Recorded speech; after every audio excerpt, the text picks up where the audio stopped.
The story kicks off in Belmarsh, one of London's nastiest prisons, the kind of place where murderers, rapists, and the worst of the worst are locked up. Among them is Cain Burgess, dude's built like a tank, face marked with scars, and totally hardened by years of surviving that hellhole. On the outside, he looks like a killer. On the inside, he's not as cold as he seems, but prison has definitely twisted him into someone who could end a man with just his fists. One gloomy day, Cain gets escorted, under max security, obviously, to visit his dying mother in the hospital.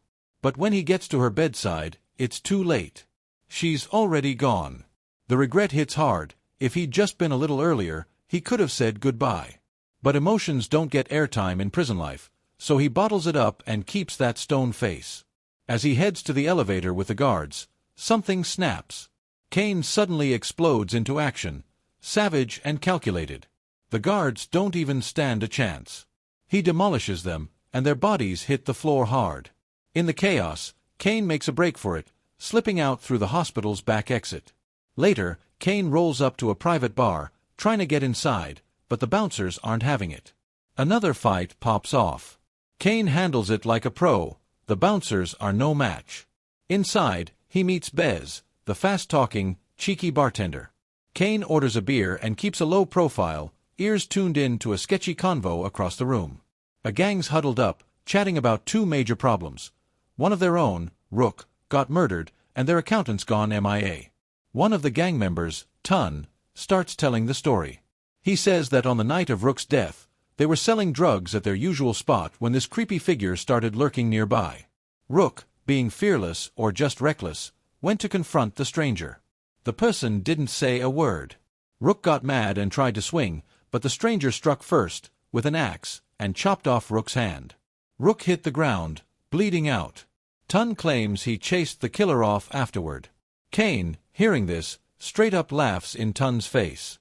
He calls BS and roasts Tun, saying there's no way he scared the killer off.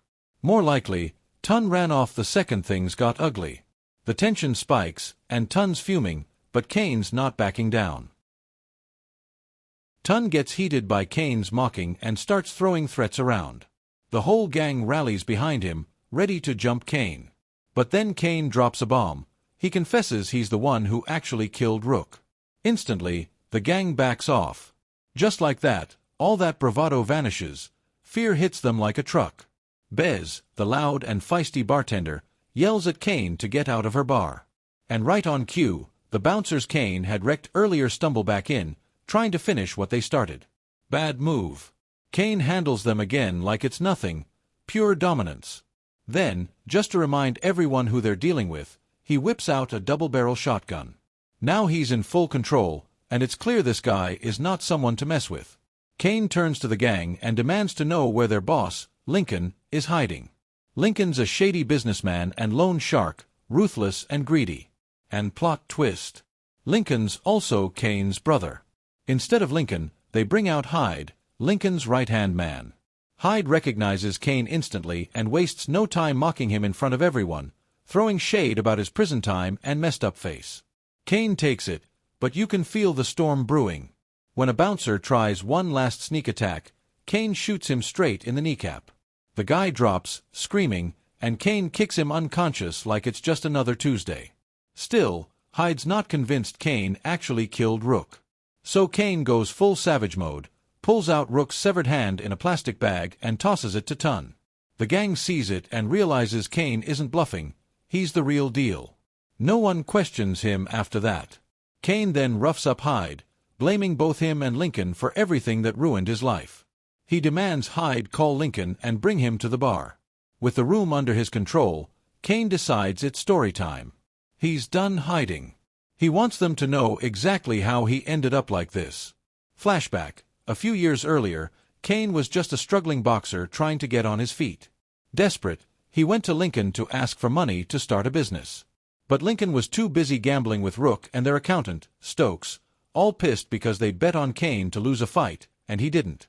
When Cain asked for help, Rook laughed in his face, mocking him hard. Lincoln followed suit, calling Cain a disappointment. But just as Cain was about to leave, Lincoln threw him a lifeline, a deal. He'd give him the money if Cain did a little job. Cain agreed, clueless about what it really involved. Kane ended up in Hyde's office, where he was told to steal a plastic bag from some poor woman. Sounded simple. So Kane snatched the bag, but the woman chased him like her life depended on it. Mid-chase, she got hit by a car. Kane was stunned, and then cuffed. Arrested on the spot. A few days later, Kane meets Detective O'Hara, a veteran cop chasing Lincoln's criminal empire. O'Hara spills the tea. Lincoln scams vulnerable folks by lending them money, then steals it back before they can use it, pushing them into deep debt and snatching up their homes and cars. The detective begs Kane to turn on Lincoln, to expose him. But even after learning how twisted Lincoln really is, Kane stays loyal. He refuses to betray his brother. That choice costs him big. He's slapped with charges, robbery, manslaughter, and ties to organized crime. But Kane still clings to hope that Lincoln will step in and help. Then comes Sergeant Evans, a dirty, brutal cop who beats confessions out of people for fun. Kane gets the full treatment, tied up, beaten unconscious, left shattered. After that, he's dumped into Belmarsh, London's most notorious prison, nicknamed the Meat Grinder. It's a place soaked in violence and misery. Kane, having no criminal background, is fresh meat. On his first day, he's jumped by a big inmate for no reason. Kane fights back hard, but it spirals into a full-blown riot. He gets thrashed badly, even loses his front teeth. He's given metal dentures, and ironically, starts liking the fearsome look they give him. It matches the beast he's becoming. During this time, his mother visits him. She breaks the news that Lincoln blames him for everything, and has completely cut ties. No help's coming. Kane is officially abandoned. He keeps a sliver of hope, asking his mother to make Lincoln reach out. But days pass. Nothing. No visit, no letter, not even a call. That's when reality hits. Kane is truly on his own. The attacks in prison keep coming. Random beatdowns, backstabbings. Kane has no idea why. So he adapts. He starts training, both body and mind, pushing himself to the edge. He becomes a weapon. One day in the yard, 2 inmates attack him, but Kane drops them both like it's nothing. Then comes the truth bomb. One of the attackers tells him there's a 20,000-pound bounty on his head. Lincoln put it there. That's why Kane's been getting ambushed non-stop. Rage fuels him now. Every fight makes him stronger, sharper. The bounty draws more bloodthirsty inmates, but Kane doesn't flinch. He survives every brawl, earns more time in solitary, racks up injuries, even gets part of his face burned by makeshift prison napalm. But he doesn't break. He evolves. Becomes something else, something lethal. The Kane from before? Long gone. Now, he's a monster forged in pain, vengeance, and betrayal.